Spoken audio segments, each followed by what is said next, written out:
I never had the privilege of playing Prey blind.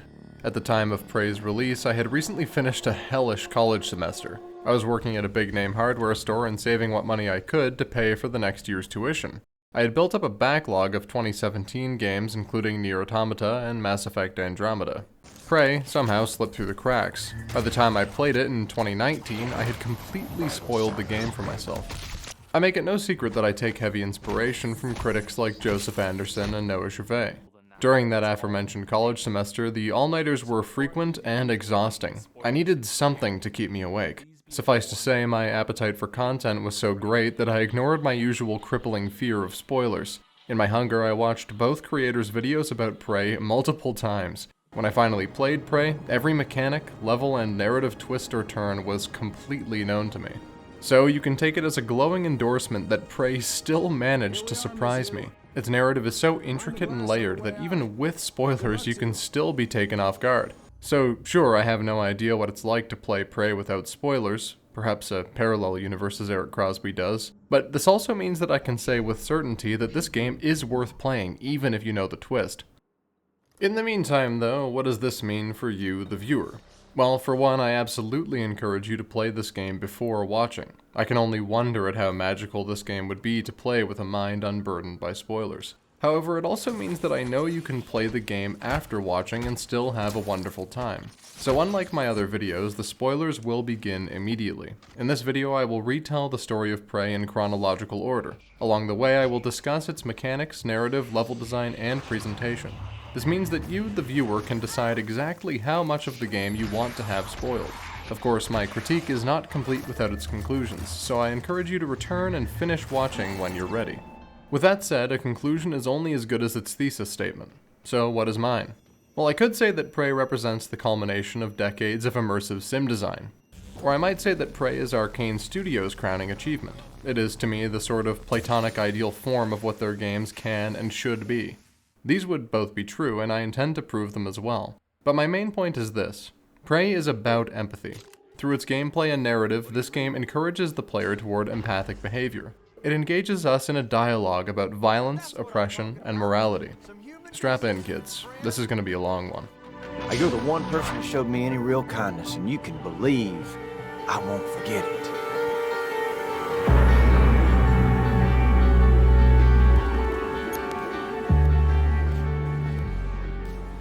If you've heard of Prey, chances are that you've already heard of its incredible introductory sequence. NoClip has produced an exceptional video detailing the production of this opening level through developer interviews. If you haven't had a chance to watch that video yet, please feel free to do so now. Alright, now if you haven't seen that video just yet, allow me to provide a quick summary of Prey's opening. After choosing our character's appearance, we awaken in a beautiful futuristic apartment. Our character, Morgan Yu, has accepted a job at TranStar, of which their brother Alex is the CEO. Morgan is set to depart by rocket to the company's space station Talos 1, but first they must complete a series of tests. Unfortunately, they do not quite go smoothly. Our attending physician's coffee cup transforms into an alien monster and murders him. We are sedated and wake up back in the apartment. Initially, this seems to be a repeat of the introduction, but there are some less than subtle hints that something has gone very wrong. Someone called January contacts us and tells us it's time to get out of here. We pick up a wrench and smash the window, shattering the illusion in fantastic form. This literal act of breaking the fourth wall is visually astounding. I knew it was coming, and it still took my damn breath away. There's an inherent satisfaction to breaking video game windows, but to do so and find a different world on the other side, that is a unique pleasure indeed. The technique behind this is deceptively simple, but the execution here is brilliant. The breaking of the fourth wall serves a many-layered narrative purpose as well. There's the obvious, revealing that we are not in fact where we thought we were. Beneath that, though, is the warning that we should never trust what we see. Deeper truths and deeper evils can hide beneath the obvious. This is a recurring narrative theme in Prey, and mechanically true as well. As we soon find out, mimics are one of the game's primary enemies. The little creatures can disguise themselves as any environmental prop. They hide in plain sight, waiting for the ideal moment to strike. Deeper than that though, this opening also plants a seed in the player's mind. We cannot ever trust what we are being told, whether it be by the disembodied voice of January, or by Morgan's very own flesh and blood. There's a metatextual level to this scene as well. Through Morgan's act of literally breaking the fourth wall, Arkane sends a message. This game has something real to say about the world. It wants to engage in a dialogue beyond the text. Several times throughout the game, characters seem to address the player through Morgan. It is not as obvious as something like Pathologic or Doki Doki Literature Club. Rather, these metatextual engagements are more subtle. That is, until the ending. Through this one gesture, Arkane asks the player to consider their role in the story. They invite us to engage with Morgan Yu not simply as a player avatar, but as an extension of the self. They ask us to peer through the looking glass and see more than just the world on the other side. We must also pay attention to that subtler thing, our own reflection staring back. Perhaps you think I'm giving the game too much credit. After all, the protagonist's name is literally Morgan Yu. And of course, the metatextual elements can seem painfully obvious on repeat playthroughs. However, your first time through, they are just as often striking and powerful. Take, for instance, the trolley problem in this opening scene. In this scene, we're asked to answer a series of ethical questions called trolley problems. You could treat these with the eye-rolling apathy familiar to philosophy students everywhere. After all, it's a personality quiz inside a video game. But you'll get a lot more out of the experience if you engage with it in good faith. After all, the game to come will many times present us with similarly murky ethical questions. At least in this instance, nobody's life is on the line. Well, except poor Dr. Bellamy. The trolley problem's most basic function is to test one's sense of moral responsibility. Would you sacrifice the one to save the many? Or would you rather keep your hands clean, sacrificing the many to save the one? Prey presents more than just this most basic form as well. It even goes so far as to ask if we would sacrifice ourselves to save the many. It is, as the good doctor says, heavy stuff. As early as this, the game is already asking the player to consider ethical questions of right and wrong. This is effective whether you answer as yourself or as you think Morgan would. Either way, you still have to engage with the question, even if you provide a fictional answer. On some level, you know how you would answer. The truth is, though, that the trolley problem only really examines how we wish we would act. After all, I would hope that I would jump on the train tracks to save a bunch of school children, but if it came right down to it, I don't know if I'd actually be able to make the leap. Games often present us with questions like these, but rarely is the question so directly pointed at the player. If you do answer these questions truthfully, that is, as your real self, you've already passed over the threshold. We're not just playing as Morgan Yu, but inhabiting Morgan Yu. Our actions are their actions, our thoughts are their thoughts. It follows then that we share the burden of their responsibility. I'm getting a bit ahead of myself here though, so let's get back to the problem at hand. We've broken free of the simulation and find ourselves lost in a facility full of corpses and monsters. January guides us to the exit, and along the way we acquire our first neuromod. These devices allow people to record their memories and implant them in others. This extends to learned skills as well, engineering, science, combat, etc. What this translates to in gameplay is an upgrade system quite like the runes found in Dishonored. The neuromods are far more plentiful than runes ever were though. Players can even craft neuromods if they find the recipe and the resources to do so. Prey then strikes a great balance between rewarding exploration and limiting progression. I found that by the end of all my playthroughs I had more than enough neuromods for all the powers I really wanted. There's not a single wasted slot either. Every power and upgrade is useful in some way or another. To start, we only have access to the 3 human talent trees: scientist, engineer, and security. Personally, I focused on hacking and repair upgrades on my first playthrough. On Nightmare difficulty, resources are scarce and enemies can take a lot of hits, so I took skills that increased my resource efficiency and let me break into safes and supply rooms. More than even Dishonored, there's a great variety in the kinds of build you can pursue. Do you prefer to play as a gun-toting juggernaut? Invest in combat focus and toughness to blast enemies away in slow motion. Want to sneak around in the shadows? Grab stealth and sneak attack to deal immense damage. Want to shift gravity and throw fireballs like a psychic wizard from the future?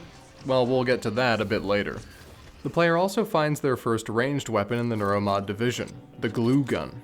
So far we've been using a wrench to fend off mimics, so the sight of a hefty firearm is welcome indeed. Except this isn't a firearm at all. Instead, like most of Prey's arsenal, the glue gun is more of a repair tool turned improvised weapon. I love that each weapon has an obvious in-universe function. In this case, the glue gun was a tool used to repair hull damage and patch leaks.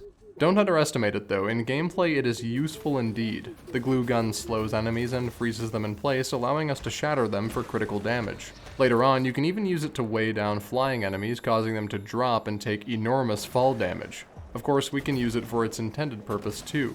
The glue gun can temporarily repair electrical surges or put out fires. Chunks of dried glue also make for quick improvised platforms, allowing us to climb to new areas. With such diversity, it's hard to ever grow tired of shooting your glue all over the place. If we look around a little, we can also come across the Disruptor stun gun. While this is not as broadly useful as the glue gun, it's still plenty of fun in its own right. It deals impressive damage to mechanical enemies and can also incapacitate human targets. It's notable to me that there is not a single lethal firearm in our starting arsenal. This is, I think, a kind of mission statement by Arkane. Each of your weapons is a tool, and you should treat them as such. Choose the right one for each encounter, and avoid careless and wasteful mistakes. Now that we've found our first weapons, it's time to head to Morgan's office. We step out into the lobby and look through its great windows into the cold black of space. The moon hangs silhouetted against a backdrop of stars, with Earth just beyond her. It's a striking visual moment and reveals that we've been in space the entire time. Of course, the lobby itself is beautiful too. Arkane has once again knocked it out of the park with this game's art direction. The entire station is an Art Deco retro-futurist corporate dreamscape. Far from the gritty and worn-out look of Fallout or Bioshock, Prey is instead clean and saturated. So crisp are the models and textures that there is no need to hide them under a layer of dirt and grime. More than that, everything feels unified. Everything on the station looks like it belongs in the same corporate style guide, right down to your coffee mug and the space banana you eat for breakfast. There's so much thought put into every asset, from their everyday use to their storage and disposal. This attention to detail extends to the level art as well. Talos 1 feels like a place that real people could live and work in. The spaces are beautiful, yes, but functional too. They connect in ways that seem to make geometric and logical sense. Even the exterior of the station matches up with the scale and layout of the interior. It speaks volumes of Arkane's passion for cohesive world building. In the lobby, we can find two more weapons, the shotgun and the silenced pistol. The pistol is our ranged stealth weapon like the crossbow from Dishonored. We can use it to deal critical stealth attacks without alerting other enemies. Although it is useful, I feel the pistol lacks a certain oomph. The damage is pitiful outside of stealth, and the sound effect is dainty. It makes me wish the player could remove the silencer for a bit of extra damage or accuracy. As it stands, using this weapon in the heat of combat often feels like shooting a pellet gun rather than a firearm. The shotgun, meanwhile, has no such problems. This weapon packs a satisfying punch, dealing heavy damage and knocking enemies prone. Of course, you shouldn't play Prey like it's Doom or Wolfenstein, but this shotgun might make you want to. It is also here that we can begin to piece together the real story of what happened aboard Talos 1. We reach Morgan's office and find a video message from ourselves. This version of Morgan explains that removing a neuromod also wipes one's memories. The mind is effectively reset to the moment of its installation. Morgan Yu has been doing this every day for a period of months or possibly years. All this just so Alex can test new neuromods. Thankfully, they also insist that we can trust January. It is a copy of the past Morgan's personality and will help us to carry out our past selves' intentions. Unfortunately, this video cuts off midway, so it's off to the hardware labs to repair the Looking Glass server. At this point, our brother Alex contacts us and pleads with us to meet him in person. Just as an aside, I'd like to praise Benedict Wong's excellent portrayal of this character. His voice work helps lend Alex far more depth than one might expect. Still red? I know the test might seem a little unconventional, but it's a Yu family tradition. Breaking convention is in our blood. Unfortunately, we're not likely to trust Alex at this point, given that he was lying to Morgan for several years. Instead, we can begin to explore the lobby. Prey's story is largely told through text and audio logs scattered about the station. These illustrate the daily lives of the crew and many of their inevitable tragic ends. Exploration is thus doubly rewarded in this game. We seek out valuable resources and find juicy story details along the way. This also means the player gets to choose exactly how much of the story they want to engage with. If you're just in it for the mechanics and atmosphere, then you don't have to read this stuff at all. This exploration-driven storytelling is, I think, one of Prey's greatest strengths. On our way to the hardware labs, we can stop by the trauma center and find the first living human that we've yet seen. If we look at his health bar, it says, mind-controlled. Odd. For now, the player has to choose what to do with him. If we let him out, he'll charge and attack us, but is it right to leave him locked up? For all we know, he might die if we don't help him. Personally, I opened the door and knocked him unconscious with the disruptor pistol. My thought process was that I could not leave him alone to starve to death, but that he was too dangerous to let roam free. I dragged him out of the cell and left him to sleep it off on the floor.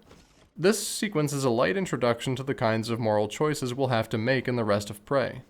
Like this one, these choices are often mechanical in nature, so the player might not even realize they're being asked to make a choice at all.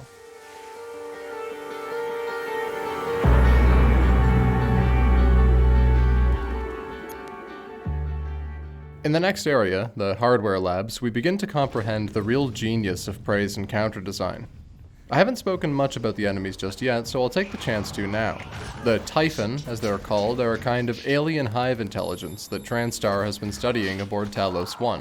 Mimics, the smaller ones, are their most common form, but only slightly less common are the humanoid phantoms. Their attacks have massive range and deal a lot of damage. This early in the game, the player will likely die in just a few hits from these enemies. Just as well, we likely don't have enough ammunition to take them on guns blazing. Instead, Prey's encounters encourage a careful approach and a measured use of our resources. The hardware labs are a perfect example. We can head straight through the main path, fighting robots and phantoms along the way. It's not impossible, but it is difficult. Or we can make clever use of our glue gun to climb above enemies, saving the ammunition for later encounters. Of course, things don't always go according to plan, but it's usually better to fight just some enemies rather than all of them. That brings me to another aspect of Prey's encounters that I've seen some complaints about in the past.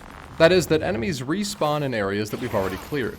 See, I don't quite buy into this complaint. For one, Prey is a game that encourages a great deal of backtracking. There would be no tension in our exploration without enemies to challenge us. Seeking out new areas in Prey is so exciting because we can never know what is around the next corner. Furthermore, there would be little incentive to conserve resources if enemies just stayed dead. Players could simply kill every enemy in an area, then run around collecting all the ammo. It doesn't take long to figure out that you'll usually even out either way. Of course, one could make the opposite complaint. That is that respawning enemies could lead to a resource drought. While I understand this frustration, the current system incentivizes thorough exploration. Given that Prey's story is largely told through audio logs, I think this works in the game's favor. Players have good reason to fully explore each area before moving on to the next. The hardware labs are also where this quality of storytelling becomes apparent. In this area, we retrace the final hours of Dr. Calvino's life. He and his assistant Miyu Okabe were the minds behind the Looking Glass technology.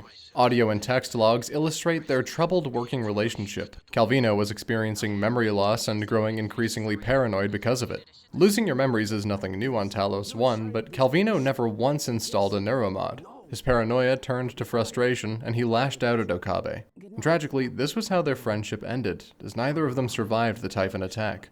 It's a compelling narrative arc to discover during an otherwise straightforward level, and this is quite common in Prey. The missions themselves are usually simple. Go here, grab the thing. It's the stories that we discover along the way that make the exploration so interesting. We reach the Looking Glass lab, but we need Calvino's keycard to get inside. Unfortunately, the lab he was working in explosively decompressed, launching his body into space. To retrieve the keycard, we must craft the ARTX propulsion system and fly out after him. I absolutely love this thing. Not only does it allow us to spacewalk, but we can also glide around inside the station. We can use it to cross long gaps and soften deadly falls. In space, though, the propulsion system feels a little clunky. Don't get me wrong, I love the zero-G sections in Prey. There's nothing more chilling than propelling oneself out into the cold, dark abyss. However, the acceleration can be tough to get used to. I often found myself braking by crashing headfirst into the station. Combat in zero-G is disappointing too. Without much in the way of cover, encounters lose much of their sandbox quality. It's just shoot the enemy before they shoot you. These troubles are not enough to make me actively dislike these segments though. There's a childlike thrill in zipping through space, spinning around in zero-G. With Calvino's keycard recovered, we can head down to his lab and bring the Looking Glass server back online. Before we go though, there's a few things to grab on our way out. In one lab, we can discover the Q-beam. Instead of dealing direct damage, this weapon builds a green meter in enemy health bars. When the bar fills up, the enemy explodes in a brilliant green flash. Now, I love the idea of this weapon, but its execution is lacking. When I first discovered it, I imagined it was a kind of BFG, with scarce ammunition but massive damage. Instead, the damage builds slowly and burns through ammunition all the same. What's more, since it does not deal stagger damage, enemies can usually kill the player before the bar fills. Like anything in Prey's arsenal, it is more a tool meant to complement other weapons. Perhaps that's for the best, but it didn't live up to my expectations. Far more satisfying, though, are the recycler charges found nearby. These grenades create miniature black holes that suck in enemies and objects. With a brilliant flash, they explode into their component parts, which we can use for crafting. This thing does huge amounts of damage when properly utilized. What's more, its visual and audio effects are excellent. When I discovered these things, I spent 10 minutes just recycling piles of objects to see what would happen. They're useful outside of combat too. They can clear blocked pathways or dispose of radioactive level hazards. Recycler charges synergize nicely with another gadget, the Typhon Lure. Like it says on the tin, these devices attract nearby Typhon to their location. In the best case scenario, we lob a recycler charge and blow up the whole dang group. Finally, we can also discover our first suit chipsets in this area. These function similarly to the bone charms from Dishonored, granting passive bonuses. Most chipsets assist in combat, but some make looting or recycling more efficient. Unfortunately, none have the drastic gameplay modifying behavior that we saw in Dishonored 2 or Death of the Outsider. As such, there's not really much to say about them besides use them. Our arsenal is nearly complete and the Looking Glass is back online, so it's time to head back to January to figure out just what the hell we're supposed to do about the Typhon.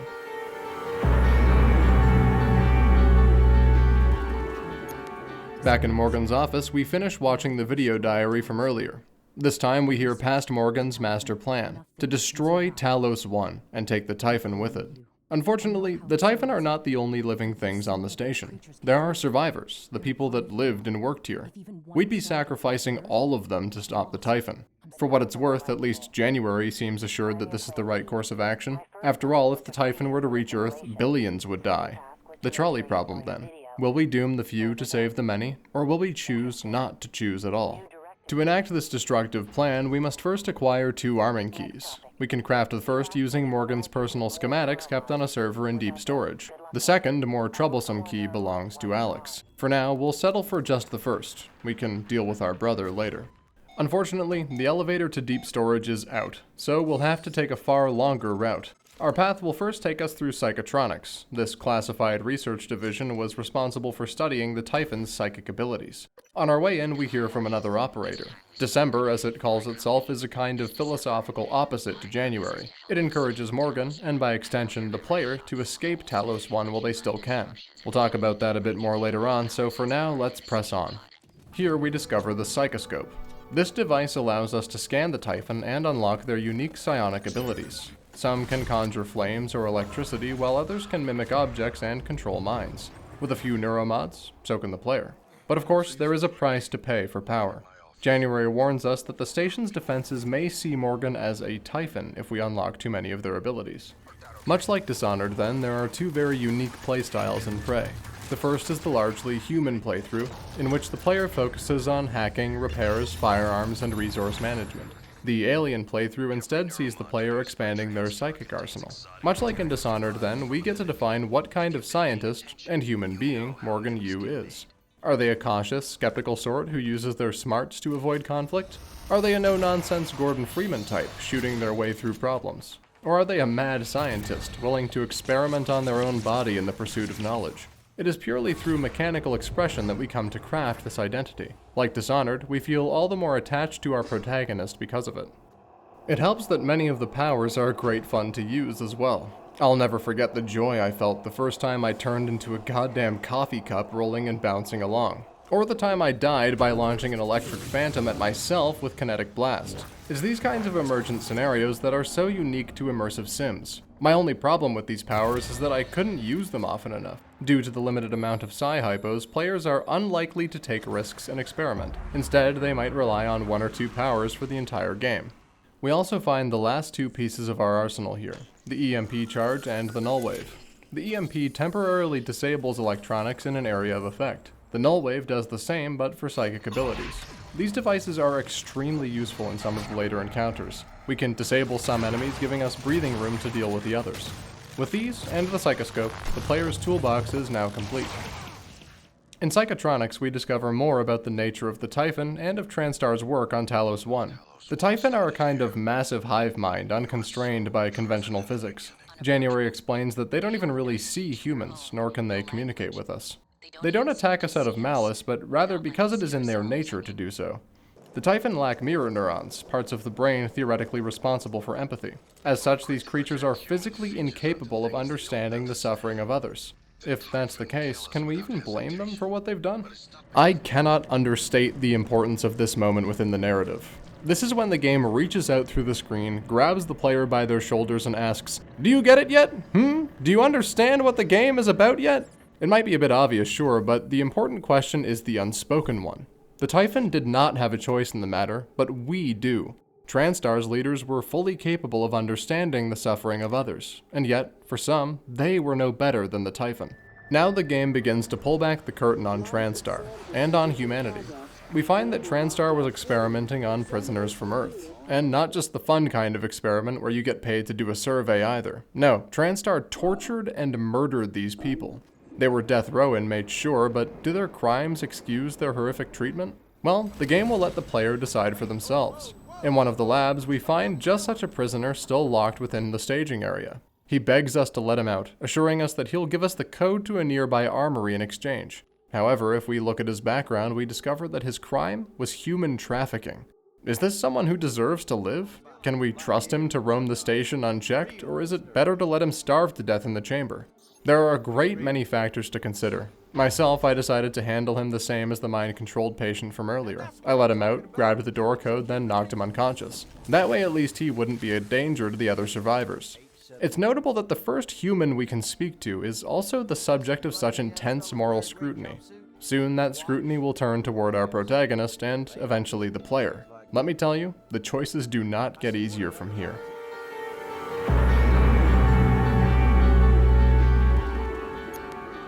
After this initial test, each major section of the game presents us with a new moral question. Each of these will challenge the player's sense of empathy, asking us to put the needs of others before our own. Now, you might think such choices are inane. After all, these characters are nothing more than models, textures, and code. And yet, I think many of us can relate to the experience of regretting a choice that hurt a fictional character. And so my hope is that most players will at least attempt to engage with these moral questions in good faith. To get the most out of this game, I think you have to. Prey is not just an excellent immersive sim after all. It has something very real to say to us, as players and as people. Our next test comes in the Arboretum, where we will meet the first living members of the Talos 1 crew.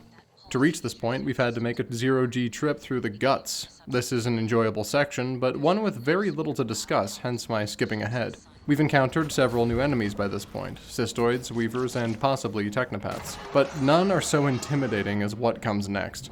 You see, this is likely the point at which the player will have their first encounter with the Nightmare. This is a unique boss tier enemy that appears at random intervals to hunt the player. Of course, if we're feeling particularly confident, we can take the Nightmare head on.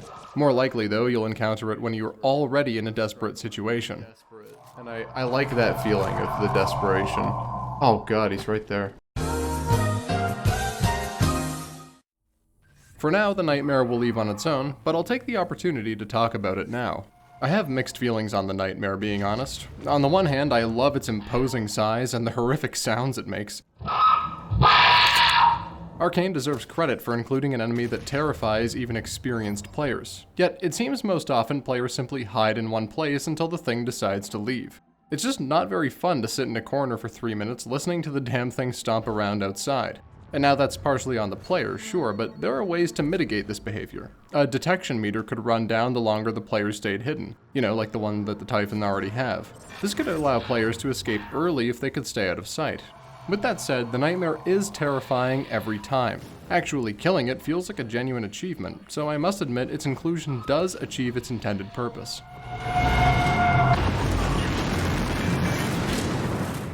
Now, back to those crew members I mentioned. Well, funny thing is, they're only mostly alive. Just above the Arboretum's entrance, we find a greenhouse full of mind-controlled survivors. To save them, all we have to do is knock them unconscious and kill the Typhon controlling them.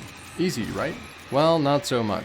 You see, these thralls will sprint at the player and explode like suicide grunts from Halo. If you can knock them unconscious in time, lucky you. But charging up a disruptor shot takes just long enough that you can usually only take on one at a time. To make matters worse, the telepath controlling these people hovers just overhead, attentively minding its flock. I'd forgive you for thinking that saving these people seemed like a hassle, but doing so is plenty worth it. Not just for the moral gratification, no. One of the people we saved, Rani Chaudhry, will reward us with a cache of turrets upon our next visit to the Arboretum. The Arboretum is also where Prey begins to flesh out its cast of living characters. We can break into Alex's office, which does not please him, but doing so will provoke an intimate conversation. Alex recalls a time when Morgan hacked into his computer as a child. He broke Morgan's arm as payback. He regrets it now, of course, but he wonders if either of them has actually changed. This small conversation suggests much about Alex Yu as a character. He has a strong sense of nostalgia, so much that it sometimes seems he does most of his living in the past. He longs for the times when he and Morgan were pushing the boundaries of science together. More than that, he wants to stop feeling so goddamn lonely all the time. As the game will later illustrate, Alex is not the easiest person to get along with. He's cold, calculating, and apathetic to the woes of others, the break a few eggs type. Fortunately for TranStar's executive board, but less so for the crew of Talos 1, this makes him a perfect CEO. In the next section, we will come to know and care for those same people.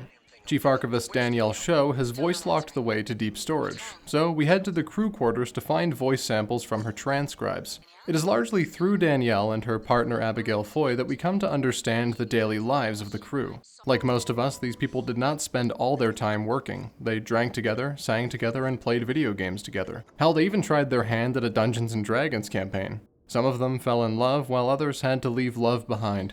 The richness of these characters serves to deepen the tragedy of their collective fate. By the time we reach the crew quarters, most of these people have been mind-controlled. This turns the entire section into an extended version of the greenhouse encounter. We must use our disruptor pistol or mind jack ability to free the crew of their hypnosis. If we want to save everyone, we'll have to be sharp-eyed and quick on the draw. We also encounter a devious new enemy type called the Poltergeist. These creatures are invisible and attack the player through telekinesis. Sometimes they throw objects at you, while other times they throw you at the objects. Poltergeists are terrifying until the player learns to read their movement and attacks. There's a particularly sneaky encounter with one of these in a bathroom here in the crew quarters. I won't spoil it here, but it's a delightful jump scare. We also hear a new voice over the loudspeakers in this area, that of head chef William Mitchell. If we clear the dining room of enemies, he'll open up the galley and speak with us. He asks us to find his award back in his quarters. It's not too far out of our way, so we can grab it while searching for Danielle's voice clips. Speaking of Danielle, her transcribes illustrate her often troubled relationship with Abigail. Though we don't hear much of their time together, what we do hear is believable and endearing. They're just audio logs, but they got me to care about these characters in a way I never did for any of Dishonored's NPCs. As affected as I was by this heartwarming story, I was also just as affected by its ending. You see, that chef was no chef at all. In truth, he was one of the prisoners used in the Typhon experiments. When the creatures broke containment, he was able to escape and make his way back to the crew quarters. When we returned to him, he seemed surprised that we came back at all. As a reward, he locks us in a freezer, and inside, we find Abigail's corpse. This moment really struck me on my first playthrough. This was a kind, caring woman who had so much life left to live and so much love yet to give. Finding her butchered to death by a serial killer was heartbreaking. It's not the last time the game will do that either. For now though, I'd like to call attention to a few more smaller moments in this section. Dr. Calvino's condition is further illustrated through emails and audio logs. The looking glass, it seems, was more to him than simple technology. It was his obsession.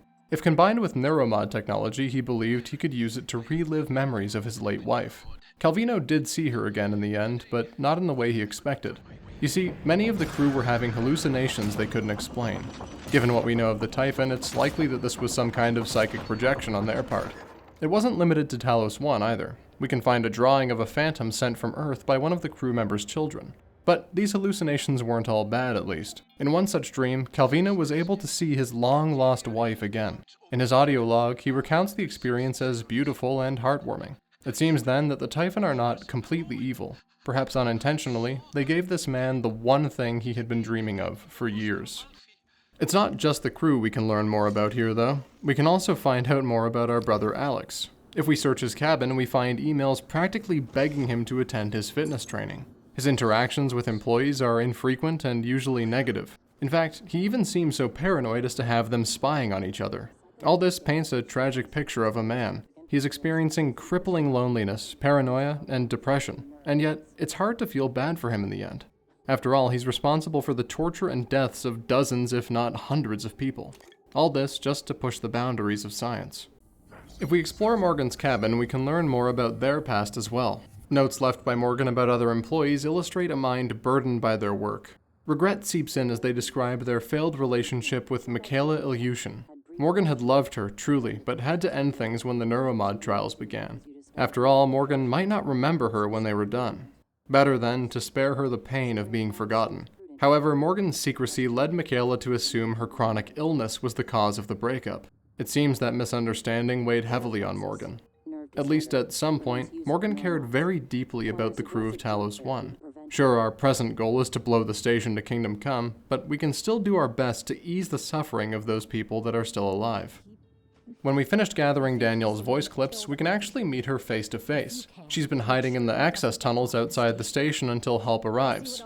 And though she doesn't truly like Morgan, Danielle agrees to help us in any way she can. She asks only one thing in return: kill the man who killed her Abigail.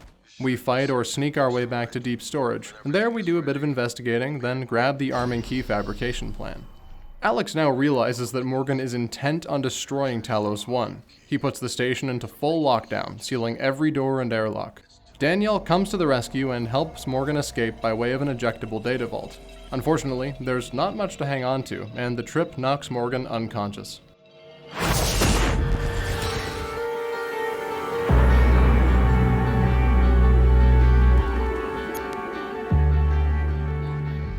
We come to our senses, adrift in the cold black of space. Security Chief Sarah Elazar contacts us and tells us of a hull breach near the cargo bay. We can re-enter the station there, bypassing Alex's lockdown. When we arrive, Dio Igwe calls us from inside one of the cargo containers floating in space. He's trapped and running out of oxygen fast. It's up to the player if they want to save him, but they have to be quick about it. This is the first timed objective that the game presents us with, and it adds a lot of stress. Combat with the Typhon is hard already, but adding a timer makes it even more anxiety-inducing. Now, the timer in this section is very generous. I don't think it's intended for the player to ever actually fail at this task. But it's not the last time we'll be racing against the clock, and it only gets more stressful from here. We help Dr. Igwe dock with the station and enter by the same port. January, ever the cynic, doesn't even congratulate the player on this. Rather, they're more concerned with whether Dr. Igwe will help or hinder our mission to destroy the station. Once we're back inside, we have to battle our way through the cargo bay to the survivors. Many of the human characters we could have saved by this point show up here. They thank the player and reward them with a few useful trinkets. This is a wonderful touch, providing a satisfying sense of narrative closure. It feels like the game has actually been paying attention to our choices, which it has. If Rani survives, she will reveal that security was mere minutes away from arresting Alex. The Typhon attack was the only thing that stopped them. Now, both Morgan and the player already had plenty of cause to doubt Alex's intentions. If this isn't enough to turn those doubts into suspicions, I don't know what is. We then meet the rest of the survivors, including their leader, Sarah Elazar. The survivors have sealed the cargo bay doors in an attempt to keep the Typhon at bay. Sarah could open them for us, sure, but we need to ensure her people's safety first. Now, if we're feeling a bit murderous, we can open the doors ourselves and leave them all to die. I wouldn't, though. There's a nice detail here, too. If we use a Typhon power in front of the survivors, they will assume we are a mimic and kill us. Little touches like these are what make Arkane's world building so believable. Every action has a logical reaction. No, you can't just use your alien powers in front of the survivors. They've just watched those same aliens slaughter their friends and coworkers. There are consequences for such careless behavior. Much the same, the game rewards us for showing empathy and helping the survivors. Like Sarah says, the only thing that matters is how you treat the people that are still alive. We can set up turrets for them and assist in the defense ourselves. If we succeed, January will compliment us on our selfless behavior. After all, Morgan and the player both know that these people are all going to be dead in a few hours anyways. The only reason to protect them is a profound sense of compassion toward our fellow man. As January says, it means a great deal that Morgan goes out of their way to give these people a sense of hope. It's this kind of empathetic behavior that Prey is all about. Sometimes treating others with kindness is its own reward. The player doesn't need a neuromod or achievement to encourage selflessness. The mere act of doing right by others is its own kind of power fantasy. In our real and very harsh world, we can often feel powerless in our inability to help those that are suffering. There's a deep and profound sense of despair that comes from never feeling like you're doing enough. Sure, I can go vegan, buy ethical products, and donate to charity. All that for what? Still, people everywhere continue to suffer under the weight of a world built by and for those with power. Will anything I do actually change that? Well, in Prey at least I can pretend my actions will mean something.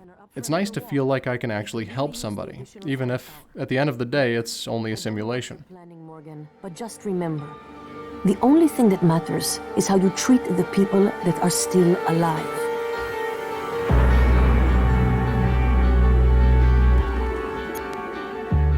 With Talos 1 still in lockdown, January suggests that we head to the reactor and cycle the power. On our way there, Michaela Ilyushin contacts us on our transcribe. If we've been paying attention, which we have been, we'll already know quite a bit about her. For one, she and Morgan were once romantic partners. 2, she has a degenerative neurological condition called paraplexis. Michaela is unable to move without her medication, leaving her trapped in the power plant. The booster shots are, unfortunately, all the way back in her office. To make matters worse, an impact has decompressed that part of the station. Alex's lockdown only adds insult to injury. Michaela will die without her medication, and soon. A timer appears once again, only this time we have to complete another objective first. I love this. The timer ticks down while we head into the reactor. Every moment we waste brings Michaela one step closer to death's door. This added pressure makes the following encounters far more stressful and engaging. It's a long leap down to the power plant, and a nightmare waits for us at the bottom. Thankfully, it's pretty easy to just ignore this one. Michaela guides us through the reboot process, and voila, we've bypassed the lockdown. Alex gives up on trying to stop Morgan at this point. Instead, he begs us to join him in the Arboretum so he can finally give us the truth. The whole truth this time. No take-backsies. For now, we still have to get Michaela her medicine. With luck, we'll have time enough to EVA over to the crew quarters, grab the needles, and bring them back to her. The scene that follows is quite intimate, as she allows Morgan to perform the injection for her. The animators did a wonderful job expressing the characters' feelings for one another.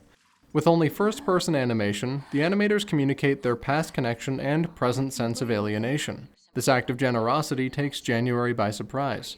Morgan has given up precious time just to ease this one person's suffering. With her health restored, Michaela will head back to Morgan's office to ride out the Typhon attack. There, she meets January and Dr. Igwe. The three will serve as our competing moral compasses for the rest of the game. Each has a distinct ideology and ethical priorities. Igwe and Ilyushin will each ask a favor from Morgan. Igwe asks us to recover the neuromod connectomes of Gustav Leitner, a master pianist. Michaela asks us to find out what happened to one of Transtar's test subjects, her father. Helping Dr. Igwe is an act of sincere kindness and pure good faith. He and his wife heard Leitner play in their youth, and his music had moved them. This connectome is the last relic of that once great artist, but to Igwe it is so much more. It is the last connection he has to his wife, to their shared love for music and art.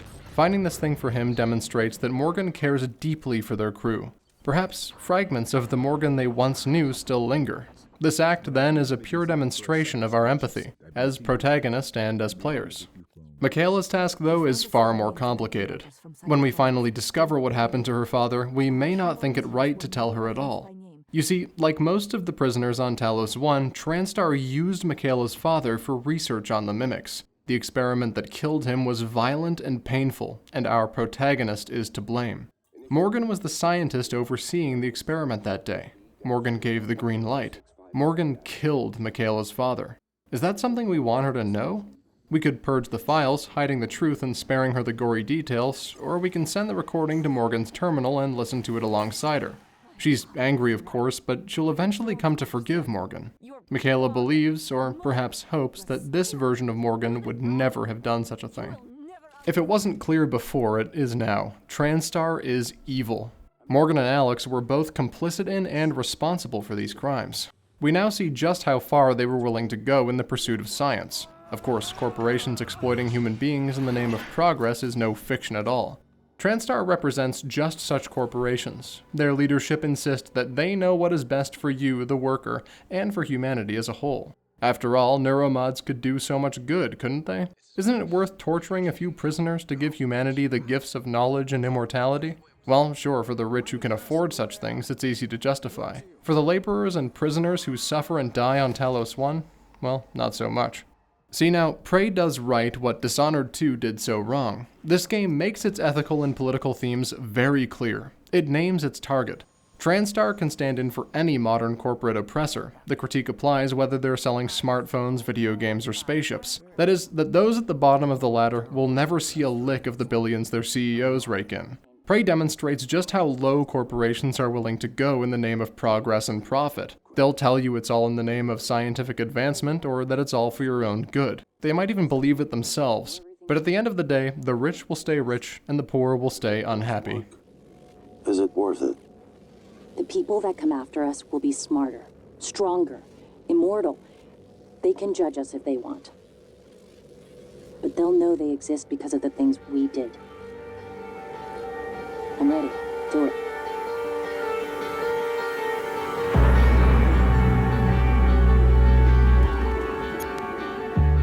Oops, sorry, did I start talking about politics and video games again? Shoot, how does that keep happening? It's almost like art and politics intertwine at their very core. Rats, foiled again. Okay, I promise I won't talk about politics again for the next 5 minutes at least. It's finally time to pay Alex another visit. The Arboretum has changed much since we last saw it. Tendrils of typhon coral paint the environment in brilliant gold. Alex still doesn't have the decency to meet us in person, though that should hardly be a surprise. Instead, he shows us a video from Morgan's past. This version of Morgan seemed completely uncritical of Transtar's research. They believed creating neuromods was worth any cost, including sacrificing human life. Everything that Alex has done up to this point was according to Morgan's instruction. This Morgan also created a failsafe in the case of a typhon outbreak, the null-wave device. If it worked, this device could disrupt all typhon neural activity on the station. It would kill them, but leave Transtar's research intact. To construct such a device, we must scan the coral's focal points outside the station. It's no coincidence that the coral resembles human neurons. This brilliant golden matter is the typhon's neural framework. It will soon transform Talos 1 into a kind of massive alien brain. The minds of the typhon's victims are somehow preserved in this coral as well. How much of the actual person remains is unclear, but we can often hear phantoms repeating their host's last words. Is that all that remains? A person's final, painful memories preserved for all time? Or are they fully conscious, trapped in a prison from which they cannot escape? I'm not sure which is worse. So the player now has a second choice with regards to how to solve the typhon problem. Do we destroy Talos 1, taking decades of research and dozens of human lives with it? Or do we risk leaving the station intact? Is the knowledge here worth preserving given the atrocities committed to obtain it? Well, Prey gives us no clear answers. It's especially worth noting that neither is a good or evil ending. We'll speak on that in more detail at the end of the video, but for now simply know that either of these endings can be good or bad depending on our other choices.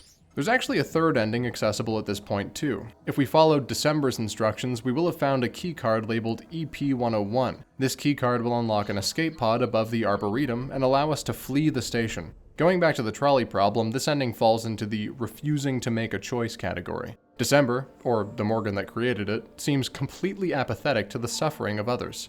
In this ending, there's a cryptic cutscene in which Alex says, We failed. This isn't the one. Well, what could that mean? If you do not refuse the call though, now is the point at which the game begins to fall apart a bit. Nothing major, mind you, the core of the game is still very much intact, but by this point we've already explored the majority of Talos 1 and likely run many of our resources dry. The player can wind up feeling powerless in the face of the endgame challenges, so these last few hours can feel a bit underwhelming. One such challenge is Walter Dahl, a mercenary sent by Transtar to resolve the situation on Talos 1. That means, of course, killing everyone on board. Dahl begins deploying military operators from the fabricators around the station. As far as I can tell, they respawn endlessly, so destroying them is a temporary measure at best. As an added bonus, Dahl also sabotages the station's life support systems. Again, a timer appears. Without oxygen, the survivors will die. Defeating Dahl has become our #1 priority. Luckily, Dahl's arrival also brings with it some good news. That being that there is now a fully operational shuttle the survivors can use to escape. Just one problem though. Dahl is the only one that can pilot it. Dr. Igwe comes up with a creative solution. If we could remove Dahl's neuromods, he would forget his mission on Talos 1. Igwe could then convince him to help the survivors escape. To accomplish this, we must locate Dahl and knock him unconscious. I'm glad that Prey has at least one lethal or non-lethal decision. It feels almost like an homage to Dishonored when we confront Dahl and decide his fate. Of course, there's a huge advantage to the player if they keep him alive. That is, it will allow Morgan and the crew to escape Talos 1. Whether we blow it up or use the null-wave device, we actually can save everybody. That's my preferred solution, but I have heard an interesting contradictory opinion. You see, the survivors are very likely already contaminated by the typhon. Returning to Earth might quite literally doom the human species. Is it worth it to risk the lives of billions to save these few people? The trolley problem, once again. And of course, there is no correct answer. The question is left open, and the game will provide no closure one way or the other. We must follow our heart and do what we as the player think is best. Again, Prey encourages us to think as ourselves. Morgan Yu is merely a vessel by which we engage with the narrative's ethical questions. Their solutions are our solutions. Making these choices through gameplay adds a far greater sense of player agency. We are not, as in Mass Effect or Cyberpunk, choosing one of several options our protagonist might come up with. No, the choices and their consequences are entirely our own. Of course, the act of deciding is never as dramatic as those pivotal moments in blockbuster RPGs, but the relative mundanity of our actions adds far more realism. In the real world, there's never an explosion or music sting to accompany our most difficult choices. No, sometimes it's as simple as signing a form, flipping a switch, or pulling a trigger.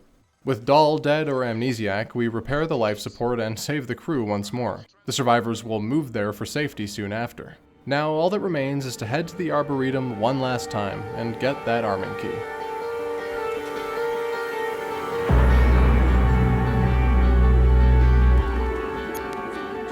Alex is finally kind enough to see us in person.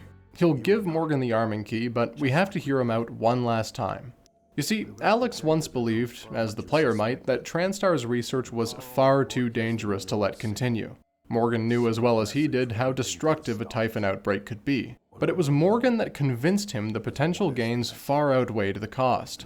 He begs us one last time to reconsider. Is it really worth it to throw away everything the two of them had worked toward for so long? Far worse still, Alex has discovered that the coral is broadcasting a message into deep space. To where or what, he doesn't know.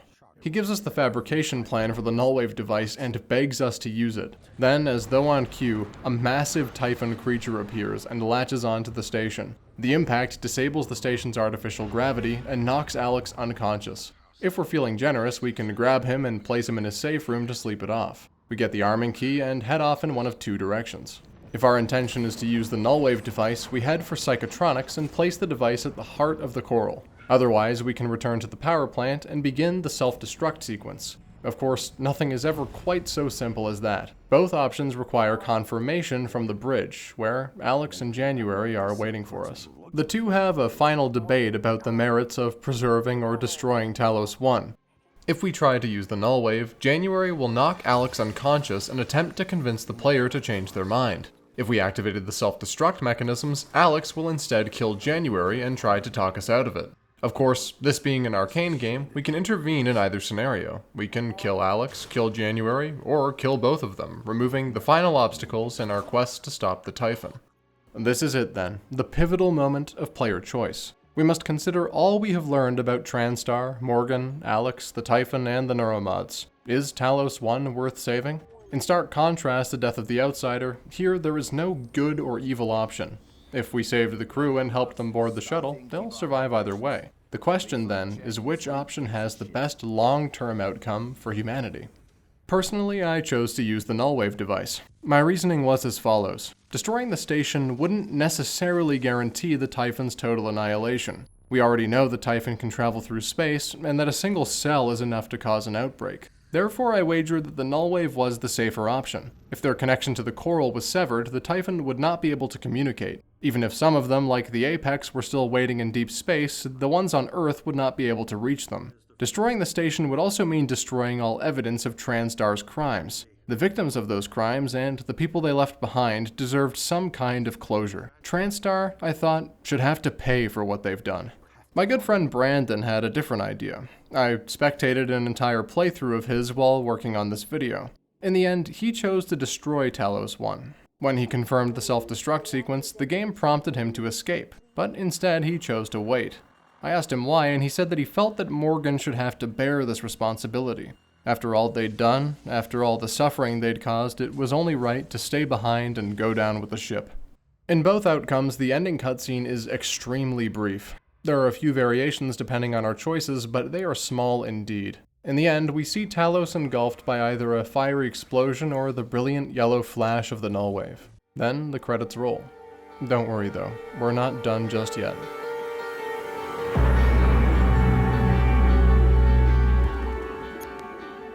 Prey still has one last surprise in store for us. A looking glass panel pulls away from our point of view and reveals our brother Alex and a group of operators that speak with the voices of our companions, Dr. Igwe, Michaela Ilyushin, Sarah Elazar, and Danielle Sho. If you hadn't already guessed it by now, yes, the whole game was a simulation. Everything we did as the player was a reconstruction of the real Morgan Yu's memories. Wait, then who have we been this whole time? There are two answers to this question, and I'll begin with the simple one. As Alex reveals, the Typhon broke containment long ago. Whatever it was that the real Morgan attempted, blowing up the station or using the nullwave device, it failed. The Typhon were able to reach Earth, and the results were apocalyptic. So it was that Alex, knowing much of the Typhon and their communication through the Coral, devised a new plan. You see, as we earlier discussed, the Typhon are not evil. As January explained, they might not even see humans at all. Alex's plan then was to create a Typhon that could. If the neuromods could put parts of the Typhon into us, couldn't the opposite be true as well? He put Morgan's personality and memories into a phantom, and in doing so, he hoped to create a kind of ambassador between the two species. Perhaps if one Typhon could come to understand humanity, the rest could too. The entire game, then, has been a long exercise in examining this creature's sense of empathy. Everything we've done has been a test of its ability to understand the suffering of others. The operators, who may or may not be copies of their real selves, then take turns judging our moral choices. Were we kind or cruel? Did we prioritize the needs of others above our own? Did we install too many Typhon neuromods? Did we destroy the station or preserve it? Every choice we've made is called into question and ultimately judged. If our choices were cruel, then our punishment will be too. Alex determines that this Typhon, likely the most recent in a long line of test subjects, is not the one. If we were kind and empathetic, though, Alex reaches out to us in a welcoming gesture. Even here at the end, we're still granted a choice. We can kill Alex, though I don't imagine anyone wanting to do so after working so hard toward a good outcome. Instead, we can take his hand in ours and look forward to a brighter future.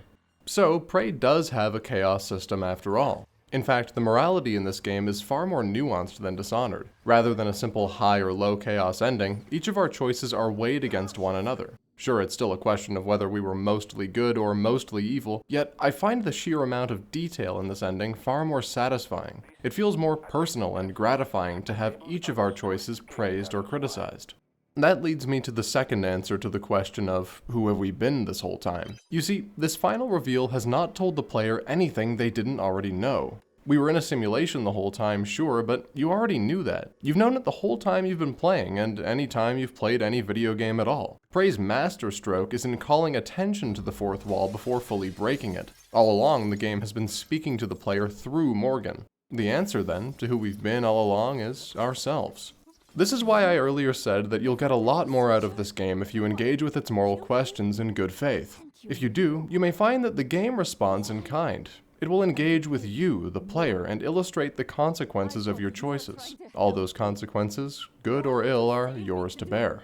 What Prey seems to say is that, yes, our simulated actions do have meaning. The choices we make in games, high or low chaos, Paragon or Renegade, right or wrong, they matter. In a game like Dishonored or Prey, what motivates the player to do right by others? Is there a mechanical advantage? Not as such, no. In both cases, choosing pacifism is a limitation rather than an advantage. No, we choose the good options because deep down we want to be good. These games allow us to pretend, for a little while, that we really can affect meaningful change in the world around us, that we can save the lives of those we love, that the world will be a better place for our having lived in it. That's a powerful feeling, and one far more meaningful than any mechanical power fantasy. Of course, what I am not saying is that choosing to do evil in a game somehow makes you a bad person. No, there are plenty of reasons to do so. Maybe you want to see the other ending. Maybe you want to roleplay as a villain. Maybe you just like blasting people with psionic abilities. I'm not judging that mindset at all. Rather, I'm simply thankful that this game acknowledges and rewards the desire to do good. In all my favorite games, which I will someday cover on this channel, you will find the ability to choose good. This is why I love the non-lethal options in Dishonored so much. The game allowed me to make choices that felt consistent with my own ethics. Do I like blasting guys with a crossbow and cutting heads off? Sure, it can be a good time. There's always a place for that. I'm just glad that those other options exist as well. After all, the guiding principle of the immersive sim is player freedom. Developers grant the player tools and powers with which to solve problems, and solving those problems is a kind of reward in itself. For a game to engage the player in a dialogue about those choices, though, that is something special. What makes Prey so brilliant and so unique is that it feels that the game really sees you. More than that, it respects you. Every choice, down to side quests and even your upgrades, they all matter. They are all judged. So too are we, its players. It probably thinks it was dreaming, that nothing mattered. You're assuming it thinks like us. Its life depends on it. Ours too. It all comes down to the choices it made.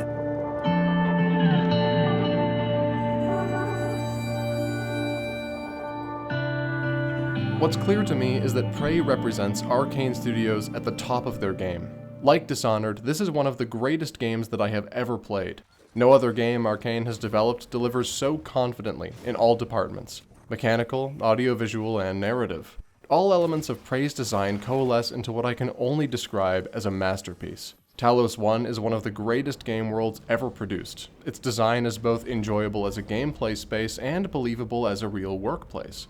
Prey's selection of powers and weapons are fun to use and diegetically coherent. All this already cements the game's place in the immersive sim canon. Prey's heartfelt narrative, themes of empathy, and metatextual engagement with its players make it stand out even among those exceptional peers. That is what Prey is about at the end of the day: empathy.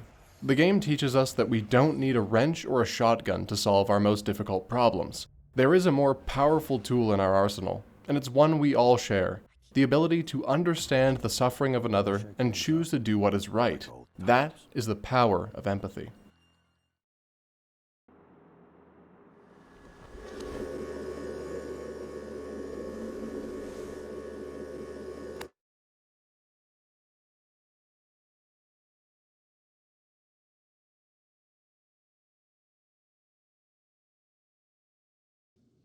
Now there's one last thing I haven't talked about. That is Prey's roguelike expansion, Mooncrash. Mooncrash takes place on the Pythias moon base, which had its own Typhon outbreak. We must relive the memories of 5 survivors and try to escape with each of them in one playthrough. There's a lot to like in Mooncrash. After all, it's more of the same excellent mechanical formula, but with a new location and lore. There are new weapons, gadgets, and enemies that expand upon the base game. It is, by all accounts, an excellent piece of DLC. So I'm sad to report that I just couldn't bring myself to enjoy Mooncrash, at least not as much as the main game. I had fun with it, sure, but the roguelike mechanics just didn't do it for me. It's not even that I don't like roguelikes, I just don't think the format worked in this game's favor. Part of what made Prey so special was exploring the station at our own pace. We could take the time to discover the history of Talos 1 and the lives of its crew. Mooncrash doesn't really allow for this kind of plodding investigative pace. Instead, we're encouraged to escape quickly.